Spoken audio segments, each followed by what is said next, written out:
Today in a special episode, we will be previewing Ali's new book, Is There Bacon in Heaven? This is Doctor versus Comedian.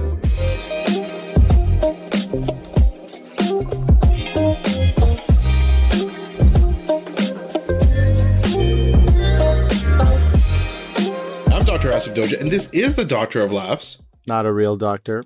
Ali Hassan. Every episode, what we usually do is I pick a topic for Ali from comedy and entertainment, and I question him about it. Then Ali picks a topic from medicine and health and grills me on that topic. But today is a very, very special episode. Woohoo! Today we'll be hearing a preview of Ali's new book, Is There Bacon in Heaven?, published by Simon and Shuster, coming out September 27th, 2022. We'll also include a brief medical digression about pulmonary fibrosis, which factors into one of Ali's stories. But first, Ali, you're a busy man. Tell us what's been going on in your life. It's a bit crazy trying to organize stuff to record this podcast. It is a bit crazy. There was this pandemic, right? You heard about that? And then basically there was a lot of things canceled in 2020 and 2021, and they're all happening right now, including this book that we'll talk about and including a tour. There's a company, I guess, a wealth management company called IG. Yeah, I think we talked about it before. We talked about this. I'm on that tour for IG Wealth. I'm doing Just for Laughs Toronto, a number of dates. I've got the book has associated, writers' fests that I'm attending. And then I'm teaching at Queen's. And those students are getting neglected right now. So that all. And of course, Run the Burbs on. They'll feel it. They'll pick up on that. I just mean they're getting neglected because I'm not going to be at Queen's University as much as I would like to be. Yeah. So you're doing a hybrid, sometimes in person, sometimes in person, sometimes Zoom. Yeah. Oh, okay. You like your first class to be in person, ideally, but I'm going to be on set for Run the Burbs. Gosh, you should take your computer, students laptop, on a tour, and walk around, and is Andrew Fung? He's busy trying to show run the show, and you're harassing him while he's trying to. That'd be good. He's like, get away from me. I'm like, Andrew, there's 28 students watching you right now. Get away from me. He still doesn't care. That would be very funny. That's a sketch right there. There you go. So but it's a bit insane. And it's so insane that I've stopped drinking altogether for 2-3 months. I'm like, I need energy. I can't even have one margarita. It's all pushed to the fringe. And he's moved on to amphetamine. So it's really just to give him that energy. That's a joke. Boost. We don't. You are not my doctor. No. Exactly, yeah. I'm not your doctor or anyone's doctor. Exactly. No, I am lots of people's doctor. Sorry. Just not the listeners' doctors. Unless you're a patient of mine who happens to listen to the show. But this is going off the rails quick. Now, Asif, let me ask you about, you've been consuming a lot of stuff that I have not been consuming. Basically, I just want to share with the listeners. He means entertainment, by the way, guys. Asif, what did I say? No, you said consuming a lot of stuff, and we just talked about amphetamines and alcohol. I'm like, hilarious. Let's all relax here. Let's all relax. This is entertainment. Is that libel or is it? I don't know. Oh boy. He's been consuming entertainment, and unfortunately, anytime Asif asks me, "Did you watch this?" 90% chance I'm going to say no. And that continues to be the case. You're watching a lot of stuff. Again, always a mystery how you have a family and a career. But can you talk about some of the stuff that you're watching and that would be worth it for me or other people to watch? And maybe we even have a discussion about it on this show. Yeah, we'll see if you happen to have heard. Some of these you've heard of. So I like the kind of escapist stuff. So I watched Prey. That's the new Predator movie, which takes place hundreds of years ago. It's a Comanche tribe, and then one of the predators ends up there. Origin story of Predator? No. Kind of the origin story of them, I think the first time they landed on Earth, I think. Okay. Who's playing Predator? Who's playing the Comanche? I don't know. I don't know. These are they're all new actors I've never heard of before. Okay. I just remembered that the guy who plays Predator is very tall. He's 7 feet or something like that. I read an interview with him. Can't remember his name. And the person, I should probably look this up, but the person who plays the Comanche female lead is great. She's totally awesome. And they used obviously real First Nations people from the States. Well, don't say obviously. That's not obvious at all. That's true. I think appropriately they did that. There's two things to criticize in this movie. One, those of you who've seen it, it won't be a spoiler. They speak a little bit in Comanche and then they just speak in English, which is fine, except they speak like it's modern day. They're almost saying like bummer and this sucks and stuff like that. Like they don't say bummer. No, but it's almost like that. And then there's also a bunch of French trappers that they run into. Okay. So they're supposed to be like Quebecois kind of French doing some trapping and they get involved with the predator as well. And they have it's the worst French I have ever seen in a movie in my life. Clearly, everyone is speaking phonetically. Nobody knows French because the way they're pronouncing the words, like, this is crazy. They're just trying to speak with a French accent and pronouncing things phonetically. Like, you just got to go, even if you don't watch the movie, just find it. It's on. Well, I'm going to watch it. I'm going to tell you why I'm going to watch it. Shout out to my friend Mike Patterson from Montreal, fantastic comedian, one of my heroes when I was getting into comedy in Montreal. He is in this movie. He plays the role of Big Beard, and he shifted from English comedy to French comedy, and his whole shtick is doing French comedy with a terrible English accent and limited knowledge. So I'm excited to see how much of that bad French is Mike Patterson. He is one of those people. It has to be, because there's only like 5 white people in it, and they're all the trappers. So, okay. Oh boy. Well, anyway, let's move on from that. But anyway, the movie is great. It's the second best Predator movie after the first one. Really a lot of fun. It's great. It's great. It's on Disney Plus in Canada. I think it's on Hulu in the States. So yeah, definitely. If you think you'd like Predator movies, this is for you. It's great. Okay. What else? I've been watching a couple of shows as well. A lot of them are like comic book shows. So there's She-Hulk. I don't know if She-Hulk is on Disney Plus. It's the new Marvel one. She-Hulk, Tatiana Maslany is just so fantastic, and just I can't. Yeah, I'll definitely watch that. There's just no question. It's very funny. People are like, it's basically Marvel meets Ally McBeal, because she plays a lawyer and She-Hulk is a lawyer in the comics and kind of breaks the fourth wall and talks to the screen, like very like Ally McBeal, but it's great. And Tatiana is a great actress. Hilarious. Funny, what a dated reference, Ally McBeal. What about saying Fleabag or something like that? Yeah, I meant because of the lawyer. Ally McBeal took place in a law firm. Firm. Listen, man, I watch every episode of Ally McBeal. I love that show. So I know, I bet you do. So She-Hulk is fun. It's a lot of fun. People have criticized the special effects. Sometimes it looks like female Shrek, which would be, I guess, Princess Fiona. But it's good, though. If you think you'd like it, it's a lot of fun. So there's that. And then a couple of like cartoons I watch. I watch Archer, which is in its 13th season. Again. Oh, my God. I thought it was in its 4th.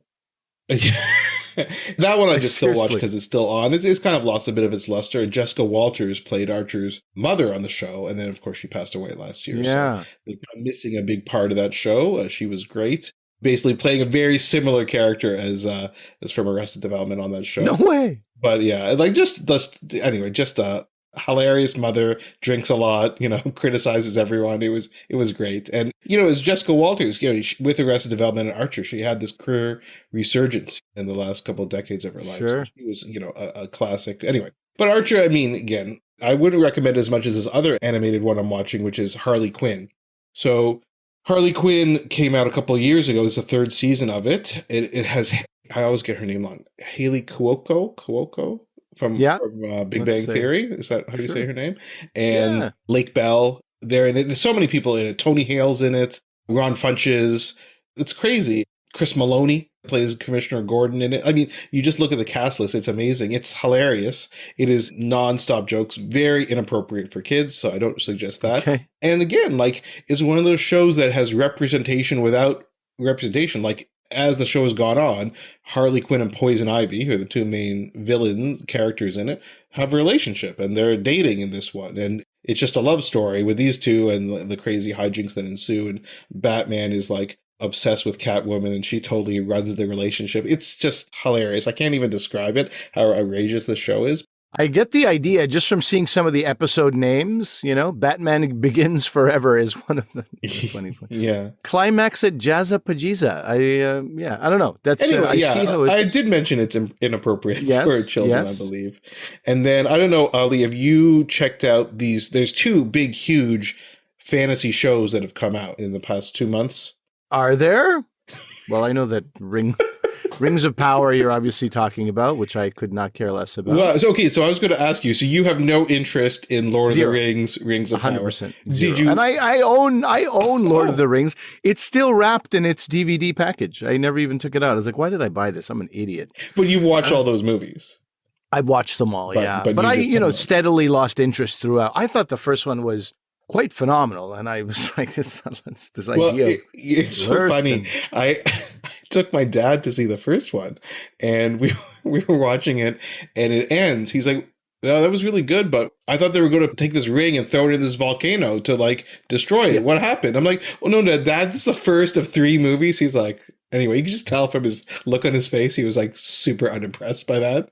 So I'm like, yeah, probably should have told you that. You mean they could have just thrown it in there and ended it now? But I got to see 2 more movies. I'm with your dad. I'm with your dad. And sure enough, I think it would have been better if they just threw that ring in early on. Yeah, all the nerds online are like, they did have these flying eagles, so couldn't they just flown to Mordor and the eagles dropped them off the volcano? I'm with the nerds. Yeah, well, anyway. So Rings of Power is out now. This is Jeff Bezos. I don't know if this is true or apocryphal, but he basically said to the TV group at Prime Video, I want my own Game of Thrones. So here's $1 billion, do it, right? And so they hired a bunch of people. So it's the most expensive TV show ever made. And it looks like, I mean, you can see the cost on the screen, other than maybe some green screen every once in a while. Like all that money is there on the screen. I watch it on the big screen in my basement. Looks amazing. Looks like a movie. Some of the action scenes are really, really good. The first episode is a bit boring, I thought, other than the one action scene at the beginning. But then I thought the second episode picks up. It's good. And some people are criticizing it. Well, you have all the trolls criticizing it because, oh my gosh, there's a black elf in it, if you can believe. Yeah. Oh boy. And then there's women as the lead. Like majority of the leads are female. Uh-oh.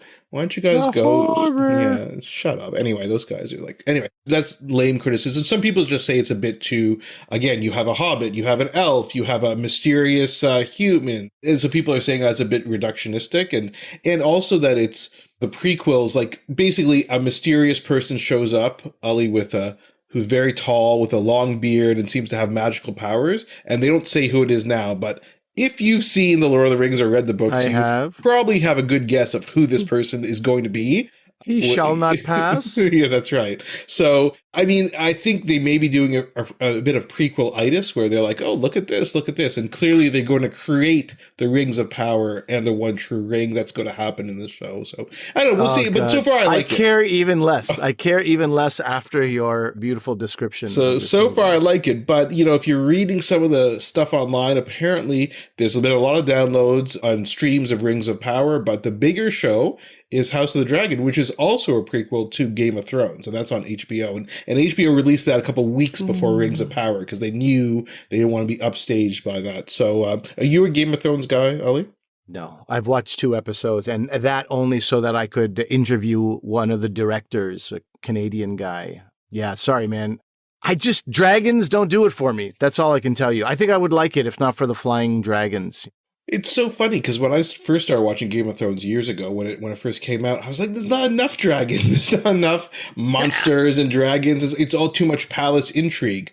And it's funny because this new series, which does have dragons in it, it is like almost 90% palace intrigue. You have to wait till the 3rd episode to get any real kind of action. But I like that, surprisingly. So some people, again, criticize the show because they say it's all palace intrigue. What about the mystical parts of it? What about the action? But I don't know. I'm liking House of Dragon. Out of the 2, I've seen 2 episodes of Rings of Power and all the episodes to date of House of Dragon. So far, I like House of Dragon better because I agree with you. I like the Game of Thrones. I don't like Lord of the Rings as much as kind of Game of Thrones, but yeah, I mean, I think they're both good. If you think you like them, you should check them out. You seem like you wouldn't like either of them, so then don't. Yeah, I don't know what that I agree with you part was. That you. Oh, I agree with you that I don't like Lord of the Rings as much. Yeah, I don't know. I'm not even sure if I said that. Okay. I dislike them both. Okay. Anyway, those are good recommendations for people who will like it. I'm not the guy. For Ali, I would say She-Hulk, Prey, and Harley Quinn. I suggest you just check out 3 episodes. Just watch 3 of the first season and see if you find it funny or not. And it's not for everybody, but check it out, man. If you had said, check out Archer, I would have been like, I'm leaving this podcast right now. I mean, Archer's hilarious, but do you have time to watch 13 episodes, 14 seasons worth of catch up? Come on. What are we talking about here?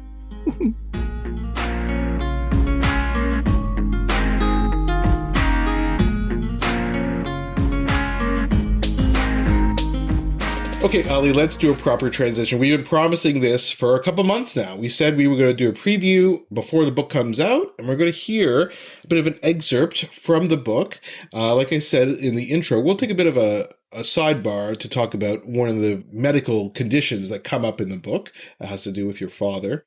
So, yeah, why don't we go ahead? You want to set the stage here, Ali? Set the stage. So this book, we have been talking about this. Unless you're a brand new listener, you might be like, what book? But we have been. Asif's been encouraging me to promote it because that is my greatest weakness. But it is a book called Is There Bacon in Heaven? As Asif mentioned off the top of the show, comes out with Simon and Shuster in just not long, few days, September 27th. Yeah. Available in the U.S. online. I think you just mentioned Jeff Bezos, so I'll mention Amazon. You've already broken the seal. But you should be able to get it in a number of places in online in the U.S. and then Canada, in-store, online, anywhere you get books. And your independent bookstores, too, not just the big chains. Yeah, and that's what I was semi-suggesting right there. Okay, so this book, again, this was something that was supposed to come out in 2021. And it's interesting. I would have been less of a broken person if it had come out in 2021. We'd had the pandemic, but we hadn't had some of the more horrific elements of that period happen just yet. But I think it made for a better book by extending it. It was my editor who said, listen, you just started talking about your father. Before that, it was a love letter to my children more than anything. And then he said, you just started talking about your father and involving him in these stories. I can't help but think there's more to discover. And the deadline for the book was a couple of months away. And he's like, why don't we just take our time? And the other thing was that I am that guy who's, shake hands and kiss babies. I'm that guy. Many writers like to not leave their basement, like just write. And the personal element of the promotion is the worst part for them. Whereas I like that. I like talking to people. I like being around people. And so in 2021, that wasn't going to be an option. And so he was like, why don't we push till 2022, the fall? And I was like, why the fall? That's so far. But I'm very, very happy we did. And so this chapter, it's one of the later chapters in the book, one of the last ones. And it is talking about my father and a couple of things, his demise as well. But we thought we'd bring that up and connect it to this medical issue of pulmonary fibrosis as well. So I'm going to read this. I was at his funeral. Muslim funerals don't, you don't have that opportunity to say anything at the mic, which was a little bit difficult for me, but I got an opportunity to do that for some of the colleagues of my father's at Dawson College where he taught. So this chapter has that speech in it and a little preamble before that. So this chapter is called The OG Cultural Muslim. My dad wasn't typical of his generation of Pakistani Canadians. Many of the members of that first wave of immigration in the late 60s and 70s had backgrounds in the sciences and pursued jobs as engineers and doctors.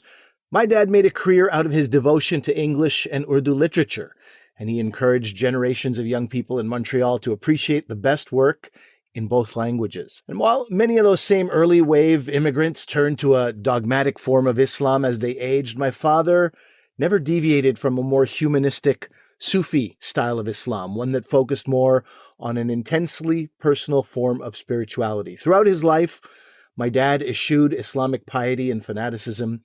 Despite, or maybe because of his time in Saudi Arabia, he remained devoted to the liberalism and free thought necessary for literature to thrive.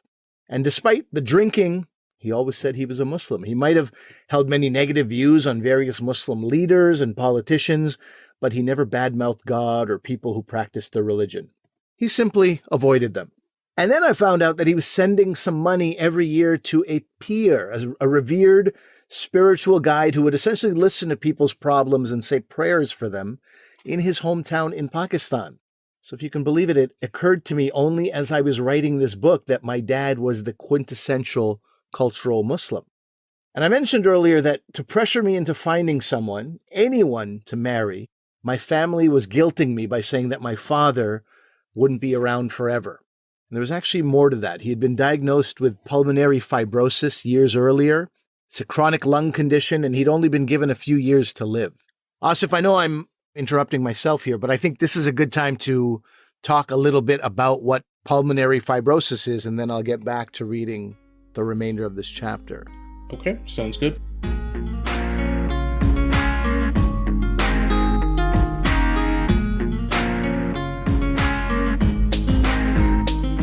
I don't imagine, you're going to talk about it with some degree of knowledge, obviously, but I imagine you don't see it in your patients, young children. No, yeah. It's an adult disease, really managed by internal medicine specialists, family doctors, and of course, respirologists in the adult world. So I haven't seen a patient, obviously, with this since I was in medical school. I knew your dad had it. We had talked about it. I think I even visited your dad in the hospital when he was in there with an exacerbation at some point. Brought him some books and things like that. So yeah, I mean, basically another name for it is idiopathic pulmonary fibrosis, because we don't actually know, again, what causes it, like many of the things we talk about. But basically, it's essentially this lung disease where the lungs become damaged and scars. Again, we don't know what causes it, but that's what happens. And then you get this thickened, stiff lung tissue that basically makes it difficult for your lungs to work properly. And as you kind of saw, you get what's called exertional dyspnea, basically being short of breath when you're walking and doing activities. And then you have a cough that's not a productive cough. We say, I mean, it's kind of a weird thing to say productive and non-productive, but what we mean is like you're not producing phlegm or sputum or something like that. So, but it's non-productive. And then you think, well, there's a lot of things that could be. Maybe you have lung cancer. Maybe you have this. And it has a lot of non-specific symptoms as well. So you can have weight loss, fevers, fatigue, sore muscles, sore joints, and things like that. So it's very non-specific. And some people can just be diagnosed incidentally. Like they go in for like a routine chest x-ray or just, the doctor's listening to their lungs. They're like, oh my God, like this is suspicious that you may have. So this is interesting because that's not what I knew about it in terms of we don't know what causes it. I assume that my father's heavy smoking for 30 plus years was definitely the culprit. Right, exactly. So it's one of those things where these are risk factors, but we can't say, we know smoking directly causes lung cancer. Cigarette smoke is a carcinogen, right? It's not quite the same with this. So we think there may be genetic factors, and then you have inciting factors. So some possible inciting factors, smoking is one, but then occupational dust or fume exposure. So there's an increased incidence in hairdressers, farmers, stonecutters, metal workers. Of course, older age. Majority of patients are over 60 at the time of diagnosis. Male sex, like your dad. And then this idea of genetics. So there's been lots of research that's been done, but basically I think you may have a genetic predisposition to this scarring and you have some inciting event. So it could be a chronic history of smoking or maybe an inhalational issue if that's your job. And basically when you have an injury to your lungs, the reestablishing a healthy lining of your lungs and healing is supposed to happen. But basically, that's not what happens. And you have this essentially formation of scar tissue and destroying, and your body, while trying to repair it, basically ends up destroying the healthy lung tissue because of this aberrant kind of healing that goes on. So again, I'm no expert on this, but that's kind of the short story about what we think causes it. But again, it's still a lot of question marks. And genetics are a possibility too, huh? I don't want to hear that. It's not, it's not one of those things where it's like a cystic fibrosis or a muscular dystrophy. We know the gene, we can test for it, but there's a tendency for it to run in families. How common is it? How many people need to be worried about this? It's pretty common. If you look at a 2010 epidemiologic study, there was 18.2 cases per 100,000 persons. That's in the US. So not that uncommon when you compare. Like, there's definitely not 1 in a million, right? It is relatively common in older people. And I know from my father's case, he was given a certain life expectancy once they knew that this was happening. What is that typically? Yeah, it's usually 2 to 5 years from the time of diagnosis. So that sounds like similar to what they told your father at the time. Yeah, I recently had a friend tell me that her father has pulmonary fibrosis and they have a father who kind of keeps things to himself a little bit. So they were asking me about it. And I was in a very awkward position where I was like, I shouldn't be the guy you're talking to. because you don't want to hear from me about, oh, it ends in death and it's difficult to watch. You know what I mean? I'm not I shouldn't be the guy telling the family this. What is the treatment? I think I know the answer to this, but maybe people would be interested to. Yeah. And I mean, just before we get to treatment, usually your family doctor would listen to your lungs. They kind of hear these, what we call crackles at your lungs. They're called Velcro crackles because it sounds like Velcro opening, like when you tear open Velcro. And they have clubbing. I don't know if your dad had clubbing. It's like your fingernails become kind of like broad. I've seen that with people. He did not have that, no. Yeah. And so, again, those are some of the signs. But then, as you said, it can be diagnosed by CT scan is very specific for it. And then you'd end up seeing a respirologist. But as you were asking about the treatment, you were kind of getting at it. There's no treatment, essentially, though there is some things coming down the pipeline, which would be a bit different than when your father had it. You obviously encourage people to do things to help their overall lung health. So quit smoking. Sometimes gastroesophageal reflux disease, like acid reflux, can be associated with it, can exacerbate it. So they try and control that. Go on oxygen. I know your father was on oxygen for the last few years of his life. You want to kind of vaccinate against the flu, against getting what's called pneumococcal pneumonia and things like that. You can put people on the lung transplantation list, but not everyone's a candidate because they really can't afford to transplant every single person who has idiopathic pulmonary fibrosis. So again, my reading of this, I'm not an expert, is some people may be candidates for lung transplantation, not everyone. Sure. And there are some new things. So they did a study in 2010 looking at using anti-inflammatories because you think, oh, maybe it's an aberrant inflammatory response like we've talked about with other diseases on the show. And so they gave steroids and some other immune suppressive medicines, and they did a trial called the Panther trial. Again, people just try and think of cool names for the trial. So Panther's an acronym for, anyway, the prednisone, azathioprine, and acetylcysteine study. And it's a study that evaluates response to get the THER at the end. Anyway, it's stretching a bit to kind of create that acronym, but whatever. Anyway, they gave it it's just of no comfort to people suffering from pulmonary fibrosis is what matters. I know. And it's like the author's like, oh my God, we got this cool name, the Panther trial. Yeah.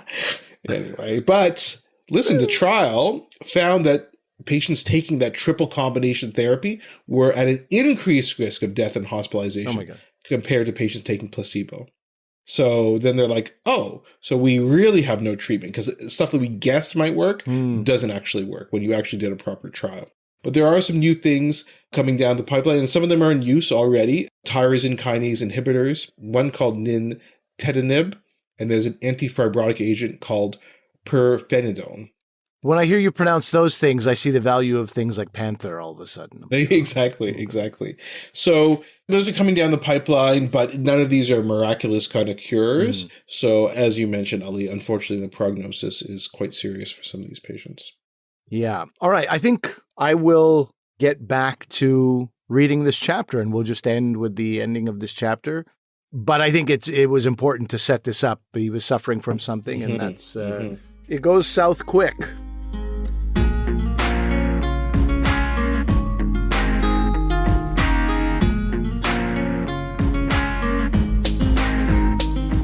My father passed away in 2011 after a year of rapidly deteriorating health, and just a few weeks after meeting and holding my first son. It always gave me comfort that a man who lived a hard and fast life and whose first love was tobacco still made it to 72, old enough to see that his wayward son was going to have a family and maybe, hopefully, be all right. Dad's second love might have been a good laugh, and I'm certain he would have gotten a kick out of the absurdity of trying to arrange his own funeral. I learned a funny thing about funerals. They don't always go as planned. The day he passed away, we called the mosque, and there's no easy way into the discussion, so I just dove right in. I said, hello, I'm calling to make arrangements for my father who passed away a few hours ago. On the other end, the guy replied, yes? That was the first red flag. You call me soft, but I think my condolences wouldn't have killed anyone at that point. And then he told me he needed to go get a pencil, and he was gone for an oddly long time. That's another red flag, that it took 4 minutes for him to go find a pencil and another 4 to spell my father's name. It's not like one of those long multisyllabic names. It's 5 letters, Farouk. At one point, The guy at the mosque, he spelled it back to me, S-A, and I said, no, not Saruk. He's not from Middle Earth. F as in Frank. Or since we're both Muslims, F as in Farouk. There's a King Farouk who ruled Egypt. There's a city in Pakistan called Farrukhabad, literally the place of Farouk. The Prophet Muhammad's father-in-law was known by the epithet Al-Farouk. Come on, man, work with me here. I later looked up Saruk. It's a Jewish last name, of all things. The day after this call, with my faith in the system shaky at best, I went to the mosque in person to put my heart at ease, to ensure that my father's body would actually arrive there the next day for his own funeral. And it's only once that I got there that I realized any insuring came down to me saying, there won't be any problem with his body arriving on time. Will there? And getting the response, no, brothers, there won't be no problem. I realized my English professor dad would have been sorely disappointed at the grammatical quality of that response. And in the end, the transport was the one thing that happened flawlessly. And probably because, I'm sad to say, it was arranged by a French funeral transportation company. Given my dad's general dislike of the French, I'm not sure he would have found that particularly funny. My dad's friend, hereafter referred to as uncle, was with me, and he grew upset about why my dad's body couldn't be in an Islamic environment, the mosque, for the night instead of a hospital morgue. And a conversation with the imam was in orders. My uncle said, why don't you bring the body here? The imam said, no, we have no place to put it. We are supposed to have 3 fridges for bodies. No, we only have 1. My dad only needed 1, so I assumed that one was taken. And then my uncle said, but 2 years ago, we raised money for 2 more fridges. And then there was this awkward silence that included a stare down from uncle to imam. In sales, they say that these moments, the person who speaks first loses.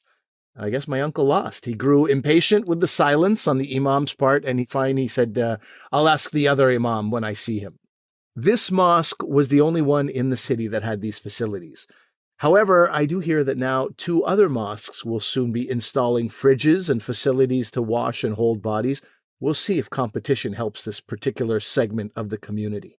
Now, Muslim funerals don't allow for speeches. It's not that they don't permit them. It's just that they're typically on a tight, focused schedule to get a person's body into the ground and on to its next and final destination. Simply put, it is just not done.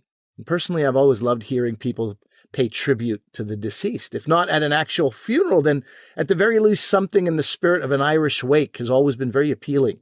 Lean into the pain, but also into the love you had for the person who's gone. And also maybe lean into some sandwiches. No sandwiches at the mosque.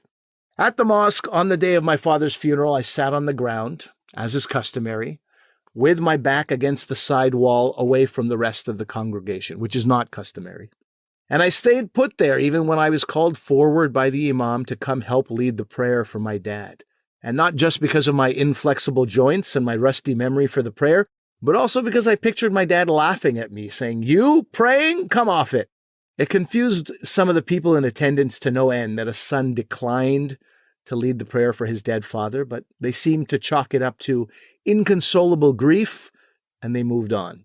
My main thought as I sat back and listened to the prayer in a language I still didn't speak or understand was that this was an event begging for better speeches. As a professor and a poet who surrounded himself with other professors and poets, my dad knew people who were well trained in the art of public speaking, and their opportunity to speak at the funeral, alas, did not come. But mine did. At an in memoriam event hosted at Dawson College, my dad's friends and colleagues gathered to fondly remember him, and I took the opportunity to say a few words. It was a speech that I entitled Farooq Hassan, the luckiest man I ever knew. When I was a young boy, whenever my friends were over at our house and would politely ask my dad, "How are you, Mr. Hassan?" we could be sure to hear one of his stock answers. "Oh, still around," or "still kicking." I remember how grim I found that response, especially compared to the answers I would get from my friends' fathers, and particularly juxtaposed against his own Muslim family's Subhanallahs and Alhamdulillahs, which roughly translate to "I am thankful to be alive by the good grace of God." But his lackadaisical answer belied an undeniable truth. My father was the luckiest man I knew. Maybe lucky is too strong, but I can say this: nobody came out of a bad situation better than Farooq Hassan. Like the time he lost a finger after poking around near the car fan belt while a mechanic started the car. Luckily, it was on his left hand, or his writing and translating career would have been devastated. Or the time they found a tumor in his lung. Luckily, it was removed and he was completely spared the pain and exhaustion of radiation and chemotherapy. Or like his recoveries from angina, a heart attack, or a heart bypass, each subsequent surgery or procedure was always a success, and he was up and back to his usual tricks or some variation thereof after each one of those episodes. And of course, let us not forget the dozens and dozens of emergency room visits over the years for heart palpitations or shortness of breath or some other potentially frightening symptoms. I always marveled at that trifecta of modern medicine, supplying him at one point with no less than 12 pills per day, his incredible will to live, and his undeniable luck that always collaborated to have him bouncing back from whatever ailed him. When all these health scares are combined with the, juvenile behavior, I remember wondering if it was normal for my father to be regularly coming home after his teenage son, and how he was getting up for his 7:30 a.m. office hours, and the subsequent late and less than alert drives home in Montreal and previously New Brunswick winters.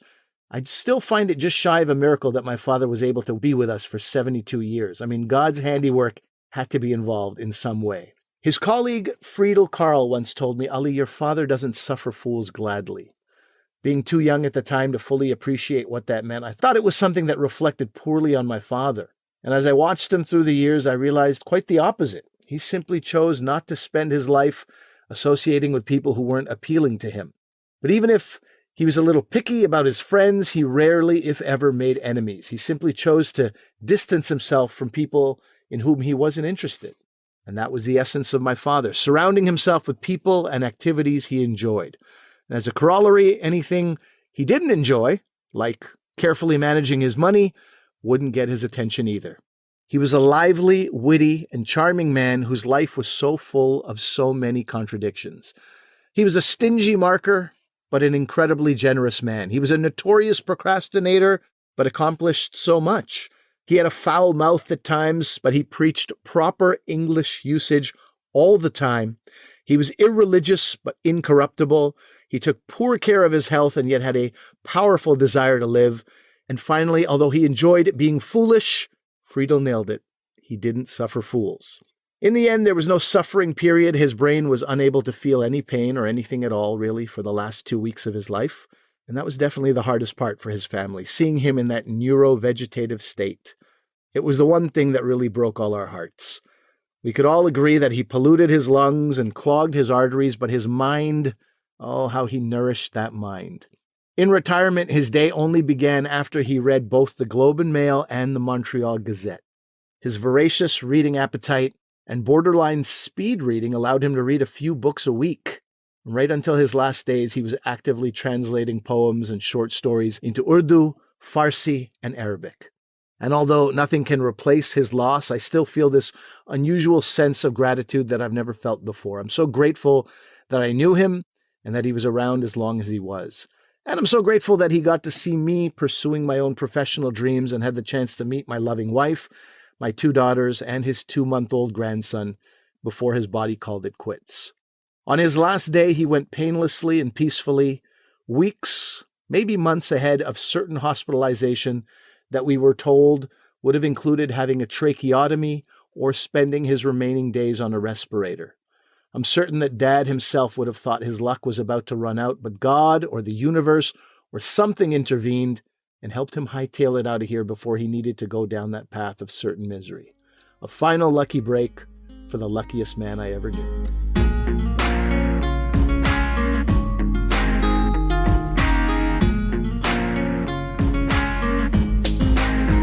So there you guys have it. That is an excerpt of a chapter from Is There Bacon in Heaven by co-host Ali Hassan, coming out September 27th. Ali, listen, actually, people don't know this. I actually haven't read the book yet. I'm waiting for my copy on the 27th, and that's the first time I heard any of this, and I really, really loved it. It was really good. I mean, I obviously I've known you since I was born, and I've known your father for the same amount of time since I was born, and I don't know, it was great. I loved it. And so hopefully you guys end up checking out the book. Hopefully you guys found that as fascinating as I did. And hopefully you found the interesting discussion of idiopathic pulmonary fibrosis. I think the great takeaway from this for me is that you will read my book. A lot of people buy, a lot of friends buy to support. It seems like Asif may actually read it. But it's a piece of work I'm definitely proud of. You think people are going to buy and not read it? Come on. That's people got to come out and support, But what? You know what it is? It's like people have the to read lists, right? If you look at my side table right now, there's 12 books on it. I have like 20 books. Right. It's crazy. But this book is also, how many pages is it? You showed me a copy. I just didn't read it. It's not too long, and it's a memoir, so it's light, but in the end, it's 230 pages-ish. Yeah, totally doable. Yeah. That's like probably a couple of days of reading. Yeah, and the people who have read it, who've gotten advanced copies, that chapter and the sort of grimness of, death is by no means a through line of the book. That's just one chapter. But it does, overall uplifting. That was the hope, and that seems to be the consensus. And of course, I asked Ali to pick a chapter with some medical issues in it to tie it into the podcast. As Ali mentioned, there's many ones that deal with food, family, and other things that maybe don't tie in with the podcast as well, but equally poignant and funny. So I guess our big plug for today, Ali, is the book coming out September 27th. Everybody check that out. That's right. You can go to Simon and Shuster's website. simonandschuster.ca is how they do it. You go to simonandschuster.ca, and from there you can find different places to buy the book. That would maybe be the best thing. And Ali was talking about, it's the fall, but the reason why book publishers publish a lot of books in the fall is the same reason video game publishers publish a lot in the fall, because great Christmas presents, everybody. And if you don't celebrate Christmas, doesn't matter. You need to get holiday presents for people. Doesn't matter if you're Christian or not. So Hanukkah, we have many holidays coming up soon. Kwanzaa. So my wife and I's anniversary. How do you like that? Huh? I get my wife my own book as an anniversary. Happy anniversary. I know this meant something to you. And thank you for sitting quietly and patiently while I worked on this.